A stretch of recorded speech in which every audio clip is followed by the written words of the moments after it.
अस्सलामुअलैकुम। एक बार फिर मैं हाजिर हूँ क्लास 10th की उर्दू के साथ। आज हम लोग अफसाना पढ़ेंगे कटी हुई शाख, जिसकी लिखने वाली हैं कमर जहाँ। कमर जहाँ के बारे में मैंने नोट कर दिया है। कमर जहाँ की पैदाइश 1951 या 52 में हुई थी। समस्तीपुर के बुजुर्गद्वार में हुई थी। समस्तीपुर जिला है, बुजुर्गद्वार गांव का नाम है। 1951 या 52 में पैदाइश हुई थी। सैयद अताउल हक उनके वालिद का नाम था। पटना यूनिवर्सिटी से उन्होंने तालीम हासिल की। उसके बाद सुंदरवती कॉलेज भागलपुर में उन्होंने तदरीसी खिदमत अंजाम दिए। उसके बाद भागलपुर यूनिवर्सिटी में चली गई।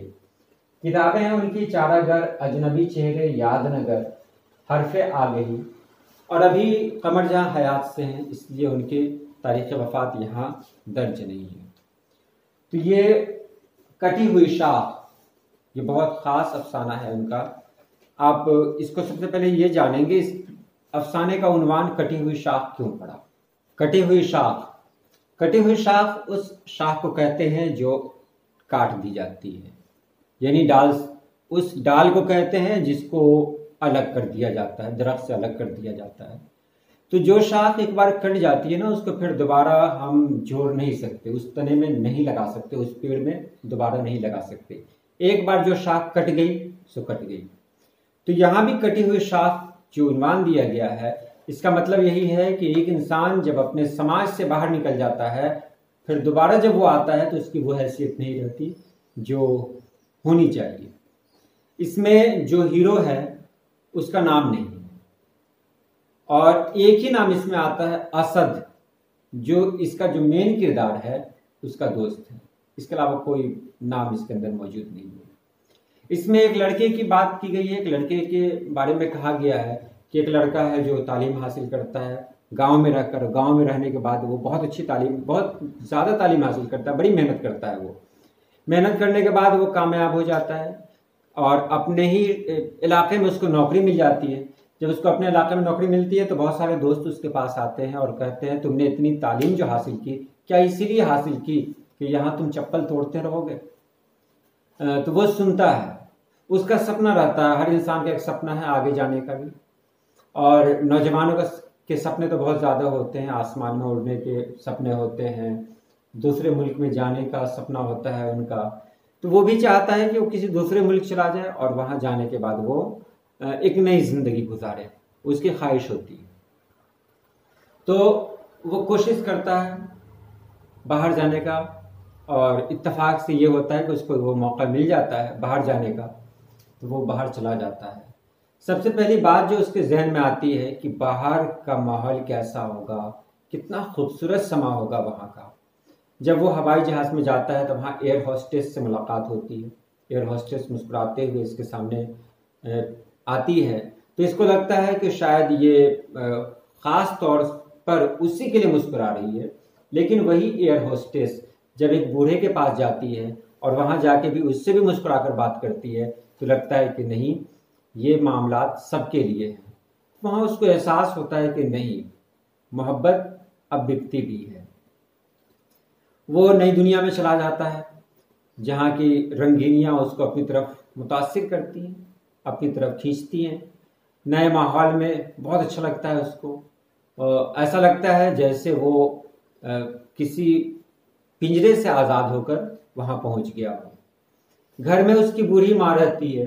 वो बूढ़ी माँ जो बहुत कमज़ोर है, और वालिद रहते हैं जो बहुत कमज़ोर है। जब वो इस नई दुनिया की तरफ सफ़र करता है तो वो भूल गया रहता है कि उसके घर में दो ऐसे भी इंसान हैं जिसको भी सहारे की ज़रूरत है। उसे कुछ ख्याल नहीं रहता, वो बस अपने सपने को पूरा करने के लिए यहाँ चला आता है, इस नए मुल्क में चला आता है। यहाँ आने के बाद कुछ दिनों तक तो उसको बहुत अच्छा लगता है, बहुत इंजॉय करता है वो। लेकिन कोई भी चीज़ लगातार हमारे सामने रहे तो हम उससे बोर होने लगते हैं। कोई काम हम लगातार करें तो उसमें वो बात नहीं रहती। वो भी वही होता है कि वहाँ रहता तो है, लेकिन एक ही काम, एक ही मंजर, एक ही तरह की रंगारंगी जब लगातार उसके सामने रहती है तो वो क्या होता है, उससे बोर होने लगता है। और पहली बार उसको उकताहट का एहसास होता है कि ये क्या है। तब कहीं ना कहीं उसके दिल में एक ख्याल आता है कि उसने एक गलती कर दी है, अपने मुल्क को छोड़कर, अपने देश को छोड़कर, अपनी माँ, अपने वालिद को छोड़कर एक बड़ी भूल की है। वो यहाँ रहता है, मेहनत करता है, बहुत कमाता है, एक अच्छी ज़िंदगी गुजारता है। वो ज़िंदगी गुजारने के बाद खाता है, पीता है, एंजॉय करता है, लेकिन उसके दिल में एक कसक रहती है कि वो गांव जाए। गांव से ख़त भी आते रहते हैं, बुरी माँ खत भेजती रहती है, और ये पाबंदी से पैसे भी भेजता रहता है गांव में, ताकि घर की हालत बेहतर हो, और वो अपने काम में लगा रहता है। इसी बीच खबर मिलती है कि उसके वालिद का इंतकाल हो गया है। वो अपने गांव से इतनी दूर है कि अपने गांव जा नहीं पाता है। वो वहीं रो कर रह जाता है, और रोना भी कैसा रोना है कि दिल खोलकर वो रो भी नहीं पाता है। तब उसको एहसास होता है ये कैसी मजबूरी है, हम कहाँ कैद होकर रह गए हैं। एक दिन वो अपने दोस्त के साथ बैठा रहता है, दोस्त का नाम है असद, और असद से कहता है कि असद, यहाँ के लोग कैसे हैं? यहाँ के लोग रोबोट की तरह जिंदगी गुजार रहे हैं। इनको ना गए हुए दिन की कोई परवाह है, ना आने वाले दिनों की कोई फिक्र। वो बस आज के बारे में सोच रहे हैं कि हमारा आज बेहतर हो। उसमें बहुत सारे लोग ऐसे होते हैं जो हफ्तों तक अपनी औलाद से मुलाकात नहीं कर पाते।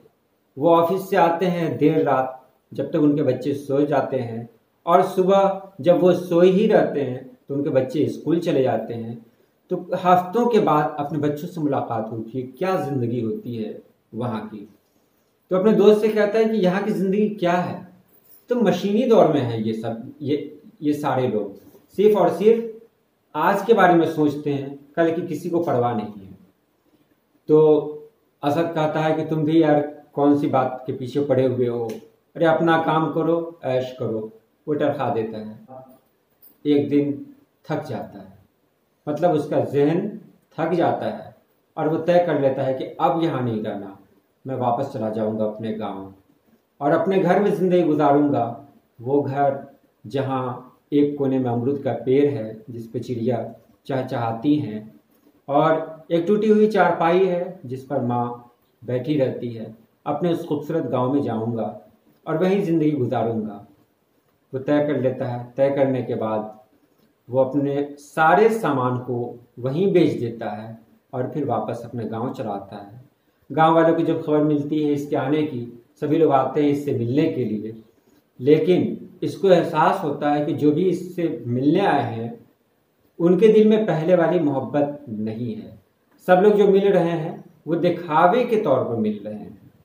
उसको ऐसा एहसास होता है कि जैसे वो कटी हुई शाख हो, वो शाख जो एक बार पेड़ से काट दी गई फिर दोबारा जुड़ नहीं सकती है, और वो उन्हीं ख्यालों में खो सा जाता है। माँ वहाँ बैठी हुई है, बाप तो इंतकाल कर चुके हैं। वो अपनी माँ को देख रहा है और सोच रहा है कि ये क्या हो गया, मैंने कौन सी गलती कर दी कि कुछ पाया तो बहुत कुछ मैंने खो दिया। तो ये रहा अफसाना, और अफसाने से आपने जान ही लिया कि किस तरह का अफसाना था। अब चलते हैं सवाल की तरफ। कमर जहाँ की पैदाइश कब हुई, पहला सवाल है। तो मैंने पहले ही कह दिया था 1951 या 52 में हुई। कमर जहाँ के वालिद का नाम क्या है, तो कमर जहाँ के वालिद का नाम है सैयद अताउल हक। कमर जहाँ का पैदाइशी ताल्लुक कहाँ है, किस सूबे से है, तो सूबे बिहार से है, और किस ज़िले से है, तो समस्तीपुर से है। कमर जहाँ का कौन सा अफसाना आपके निसाब में शामिल है, तो कटी हुई शाख। उसके बाद है कमर जहाँ किस यूनिवर्सिटी में उस्ताद हैं, तो वो भागलपुर यूनिवर्सिटी में उस्ताद हैं। कमर जहाँ के हालात ज़िंदगी पर 5 जुमले लिखिए, जो मैंने पहले ही कह दिया है आपको। कमर जहाँ के अफसानी मजमूए कौन कौन से हैं, तो चारागर, अजनबी चेहरे, यादनगर। और तनकीदी तसानीफ कौन सी हैं, तो मेयार, हरफ आगही। उसके बाद कमर जहाँ की तालीम व तदरीस के बारे में मुख्तसर बयान करेंगे, तो वो मैंने पहले ही बयान कर दिया। उसके बाद है कमर जहाँ के अफसानों के मौज़ूआत पे रोशनी डालिए। तो कमर जहाँ के अफसानों के जो मौजू होते हैं वो क्या होते हैं, जो अफसाना आपने पढ़ा ना इसी को जहन में रखें कि वो किस तरह का अफसाना लिखती है। कमर जहाँ जो अफसाना लिखती हैं उसका मौजू जो होता है वो हालात हाज़रा होता है कि आजकल के हालात में इंसान का जहन किस तरह बदल चुका है कि वो कुछ हासिल करने के लिए ये भी भूल जाता है कि जिस माँ ने उसकी परवरिश की, जिस वालिद ने उसका इतना ख्याल रखा, उसको भी खुद से अलग कर दिया जाए। आज का जो माहौल है वो बहुत ही बुरा माहौल है। कोई बेटा अपने बाप की बात नहीं सुनता है। सिर्फ और सिर्फ लोग पैसे के पीछे जा रहे हैं। लोग तालीम भी हासिल करते हैं तो सिर्फ और सिर्फ पैसे के लिए हासिल करते हैं। अगर तालीम को तालीम के लिए हासिल किया जाए, ज़िंदगी को संवारने के लिए हासिल किया जाए, तो फिर तालीम का फ़ायदा पहुँचेगा। अगर तालीम को पैसे के लिए हासिल करें तो फिर तालीम से कोई फ़ायदा नहीं है। तो कमर जहाँ का जो मौजू है बिल्कुल इसी तरह का होता है। वो आजकल की ज़िंदगी को मौजू बनाती हैं, उसकी मजबूरियों को बयान करती हैं, बदलते हुए हालात और वाक़यात को बहुत अच्छे तरीके से वो पेश करती हैं। तो ये रहा। उसके बाद कहानी का उन्वान कटी हुई शाख क्यों रखा गया है, तो ये मैंने आपको बता दिया, कटी हुई शाख क्यों रखा गया है। उसके बाद है एक सवाल है इसमें, महाजिर अदब की इस्तिलाह क्या समझते हैं। ये अफसाना महाजिर अदब में आता है। महाजिर किसको कहते हैं? हिजरत करने वाले को। वो अफसाना जिसमें दूसरे मुल्क के बारे में बातें हों उसको महाजिर अदब कहेंगे। अब देखिए, अफसाना तो हिंदुस्तान में लिखा गया, लेकिन बातें किसी दूसरे मुल्क की हैं। मौज़ूआत जो लिए गए हैं तो उसमें दूसरे मौजू को उठाया गया है, दूसरे मुल्क के मौजू को उठाया गया है कि दूसरे मुल्क में क्या होता है। एक हिंदुस्तानी हीरो दूसरे मुल्क में जाकर है, दूसरे मुल्क में मौजूद है और वहां जाने के बाद उस मुल्क के बारे में बात कर रहा है। तो महाजिर अदब में किसी दूसरे मुल्क के बारे में बातें की जाती हैं, जो इस अफसाने में आपने देखा। उसके बाद है, कहानी के मरकजी किरदार की ज़हनी जज्बात और कैफियत को बयान करें। तो यहाँ मैंने आपको बता दिया कि जो इसका हीरो है, कमा रहा है, खा रहा है, ज़रूरत की सारी चीज़ें उसके पास हैं, दौलत है उसके पास, लेकिन वो अंदर से परेशान है। उसको एहसास हो रहा है कि उसने बहुत कुछ खो दिया। पहला एहसास तो उसी वक्त होता है जब वो हवाई जहाज़ पे होता है। उसके बाद जैसे जैसे वक्त गुजरते रहते हैं इसको एहसास होता रहता है कि इसने बहुत बड़ी गलती कर दी। वो सोता है तो उसके जहन में वही बात आती है कि गांव के लोग कैसे होंगे।